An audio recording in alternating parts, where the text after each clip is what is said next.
좋은 아침입니다. 오늘도 하루를 말씀으로 시작합니다. 슬기로운 아침 시간 민수기 14장 말씀입니다. 물에 아무리 열을 가해도 바로 끓지 않습니다. 99도까지 올라가도 물은 안 끓어요. 근데 100도가 되는 순간 막 끓기 시작하죠. 나무젓가락도 단번에 부러지지 않습니다. 나무젓가락에 힘을 주면요, 이렇게 휘어지죠. 휘어지는 상황 가운데 그 마지막 한 번 힘을 주면은 부러집니다. 마지막 한 번의 그 힘 또한 그 물이 끓는 100도씨, 그때를 임계점이라 합니다. 사람의 감정에도 그 감정적 임계점이 있어요. 관계 안에서 잘 지내다가 더 이상 못 참고 폭발시키는 그 지점, 그때가 감정적 임계점이라 하는 것이죠. 근데 그 임계점이 물질과 사람에게만 있을까요? 아니요. 하나님에게도 임계점이 있습니다. 진노의 그 임계점이 있는데요. 가장 좋은 예가 오늘 본문에 드러나요. 이스라엘 사람들은 출애굽한 이후에 출애굽 과정에서 계속 하나님의 마음을 아프게 해요. 하나님의 화를 돋구는 모습을 보입니다. 점점점 하나님의 진노의 온도가 상승하지만 그들은 하나님의 진노의 온도가 상승하는 것을 못 느끼는 것 같아요. 원망과 불평을 끊임없이 표현하고 있습니다. 출애굽하고 3일째부터 배고프다, 목마르다, 덥다, 아주 그냥 아이와 같이 계속 칭얼칭얼거리고 원망하고 불평하는 모습이 드러납니다. 시내산까지 그들을 끌고 오셔서 하나님은 그들을 좀 쉬게 하시죠.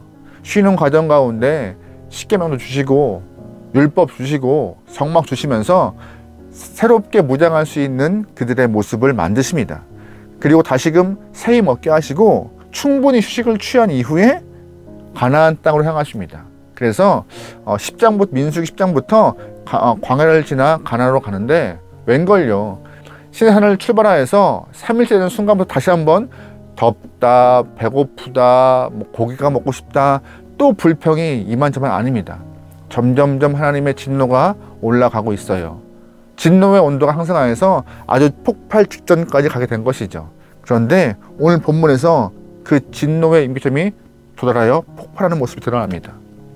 오늘 우리가 말씀을 통하여서 하나님의 진노가 왜 일어나는지 그 모습을 좀 보면서 우리가 하나님의 진노를 좀 피할 수 있는 지혜로운 영혼 되면 좋을 것 같습니다.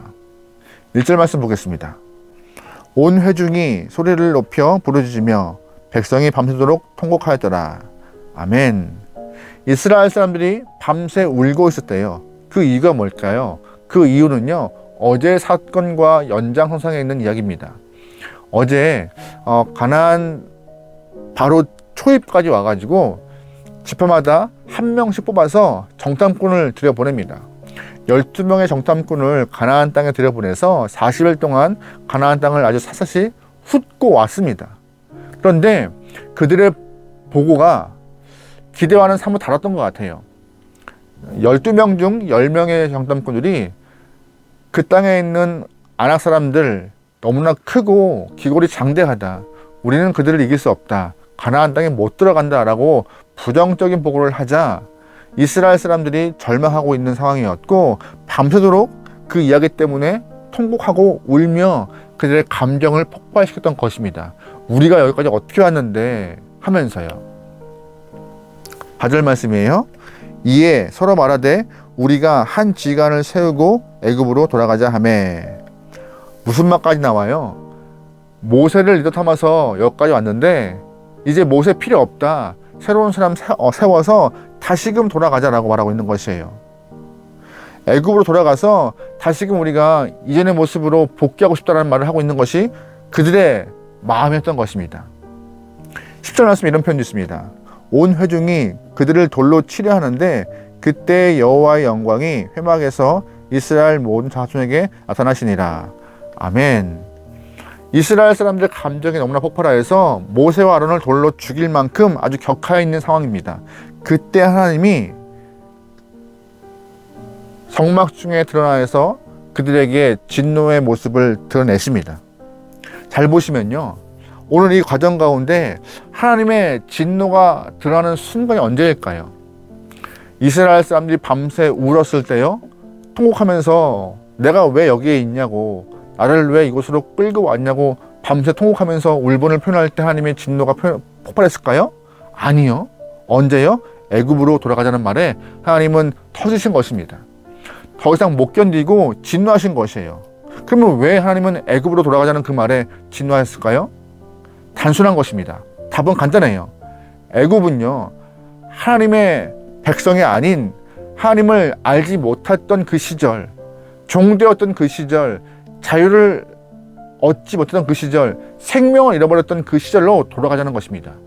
죄악에 점철되었던 그때로 돌아가서 하나님과 상관없이 살았던 그 모습으로 내가 살겠다는 말을 하고 있는 것이에요.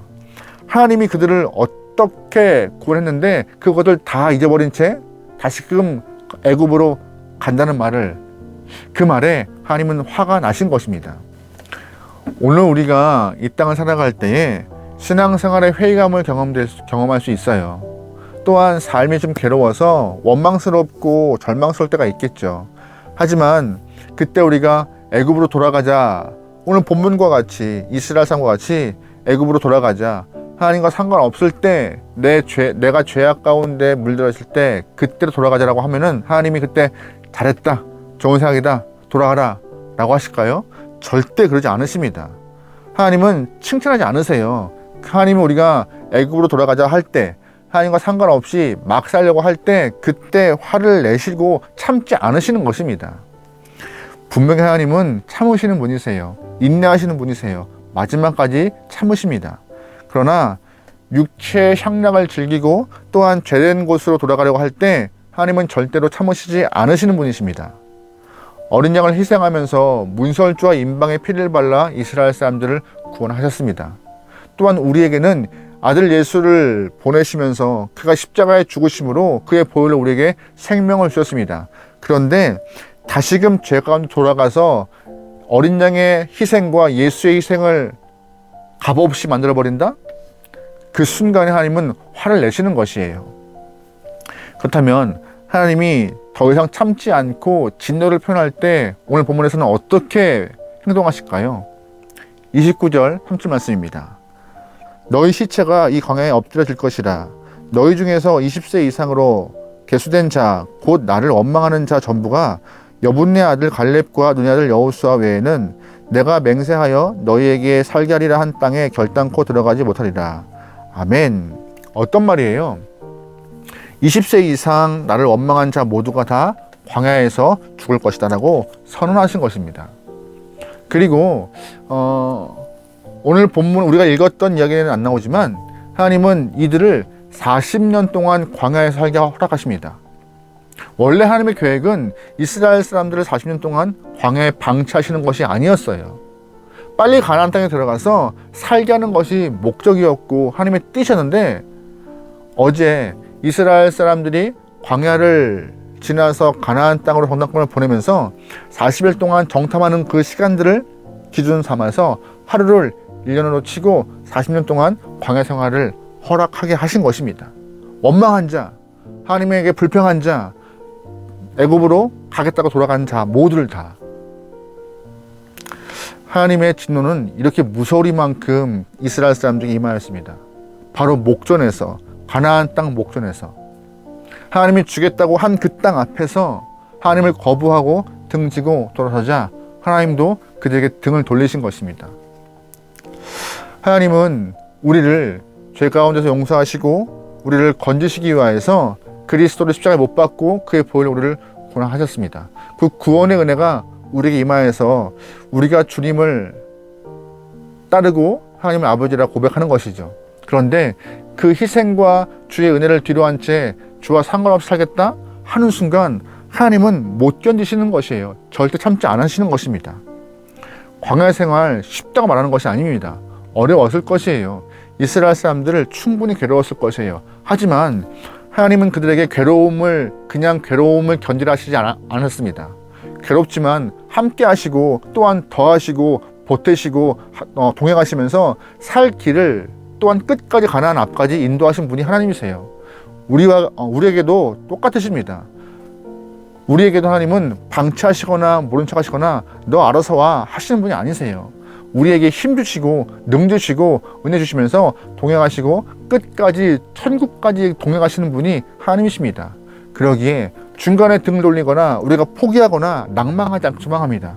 마지막까지 주와 함께하여서 아름다운 천국의 삶을 체험하기 원하고 하나님과 함께하는 은혜가 저와 여러분 삶에 있기 원합니다. 우리가 혼자 아닙니다. 하나님이 끝까지 우리의 길을 인도하시고 우리를 푸른 수장으로 인도하시는 목자이십니다. 여러분 이 땅에 살면서 다른 거 바라보지 않고 가나안을 바라보면서 주님과 함께 동행할 수 있는, 끝까지 등지지 않고 주와 함께 할 수 있는 주님의 귀한 영혼 되기를 주님으로 축원합니다. 아멘. 승리합시다. 기도하시겠습니다. 사랑의 하나님, 이 땅에 사는 것 생각보다 쉽지 않은 것 같습니다.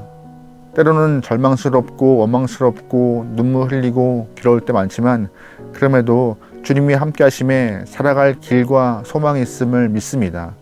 끝까지 감사한 마음 갖고 주와 동행할 수 있는 귀한 영혼 되게 허락하소서. 하나님, 중간에 상황이 힘들다고 주님께 등을 지는 그런 영혼, 믿음을 저버리는 영혼 없기를 바랍니다. 모두가 삶에서 끝까지 믿음 잘 지켜 주 앞에 칭찬받게 나오니 우리의 모든 삶을 주장하소서. 예수님의 이름으로 기도합니다. 아멘.